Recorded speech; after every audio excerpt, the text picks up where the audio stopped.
Sandra, o tempo tá tão seco que diz que um namorado fala pra namorada, eu te amo, e ela responde, sei. O tempo tá muito seco, entendeu? A secura nas relações também, entendeu, Sandra? Sei.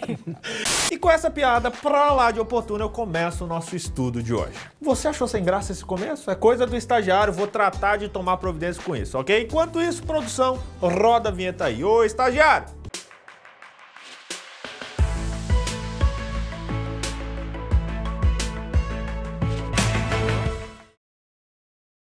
Bem, galera, eu sou o Vitor BJ, tá começando aqui o vlog da Escola Sabatina Jovem. E tem gente que pergunta, mas pastor, e o vlog da Escola Sabatina dos Velhos? Meu pai quer assistir. E eu respondo, vlog é coisa de jovem, meu jovem. Mas seu pai quer assistir, pode de boa. Tem muito jovem de 50, 60, 70 que ama o nosso vlog. Beijo pra vocês. Na semana passada a gente falou de fé e falou bastante, mas vamos falar de novo. Ah, é? Você tava pensando que o assunto já tinha rendido tudo que podia render, meu jovem?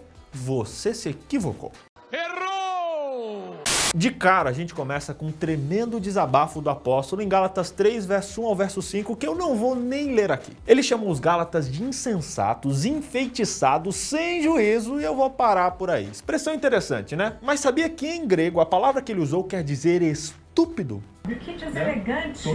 Não, Sandra, deselegante é o que a galera estava fazendo com Paulo. Paulo estava farto de acusações, do deboche, da fofoca que esse povo fazia. Ô, povinho complicado. Era tudo muito claro. Os caras estavam desmerecendo o poder da salvação, da morte de Jesus na cruz. Como eles tinham dúvida ainda? Como? Com isso em mente, Paulo agora começa em Gálatas 3 a apresentar um verdadeiro dossiê bíblico da justificação pela fé. Afinal, estava claro para ele que ele teria muito trabalho para convencer essa turminha cabeça dura. Olha só no verso 6 o que ele disse. Lembrem-se do que as escrituras sagradas dizem a respeito de Abraão.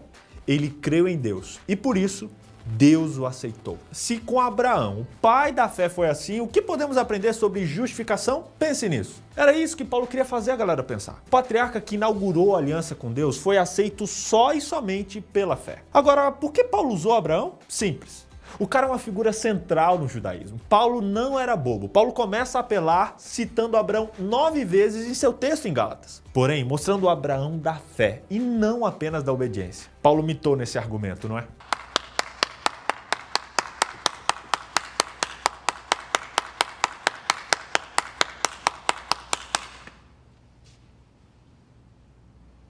Antes que isso acontecesse, as escrituras viram que Deus ia aceitar os não-judeus por meio da fé. Por isso, antes de chegar o tempo, elas anunciaram a boa notícia a Abraão, dizendo, por meio de você, Deus abençoará todos os povos. Abraão creu e foi abençoado.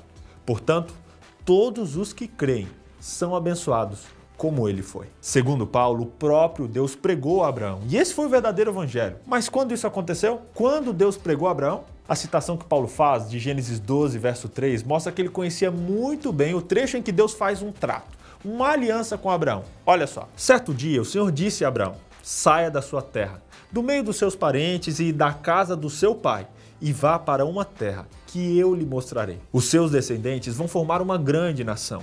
Eu o abençoarei, o seu nome será famoso e você será uma bênção para os outros. Abençoarei os que te abençoarem e amaldiçoarei os que te amaldiçoarem. E por meio de você, eu abençoarei todos os povos do mundo. Essa aliança foi baseada em promessas divinas e envolve a fé e a obediência. Foram 4 promessas divinas sem precisar que Abraão prometesse nada.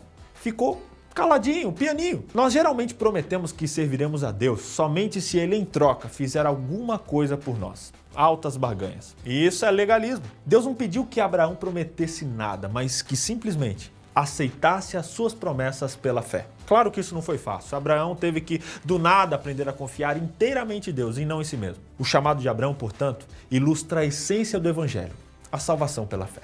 Paulo tinha muito jeito, né?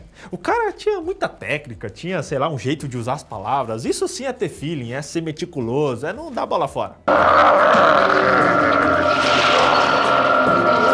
Tem gente que jura que a Bíblia ensina 2 formas de salvação. Uma, do Antigo e outra do Novo Testamento. Como se nos tempos antigos a salvação fosse fundamentada na obediência aos mandamentos, e depois de Deus ver que isso não funcionaria para nós, ele aboliu a lei e tornou possível a modalidade da salvação pela fé. Nada poderia ser mais tosco do que esse pensamento, pois o evangelho é único, é como diz lá em Gálatas 1, verso 7. Na verdade, não existe outro evangelho. Porém, eu falo assim porque algumas pessoas estão perturbando vocês, querendo mudar o evangelho de Cristo. E aí, tá bom para você?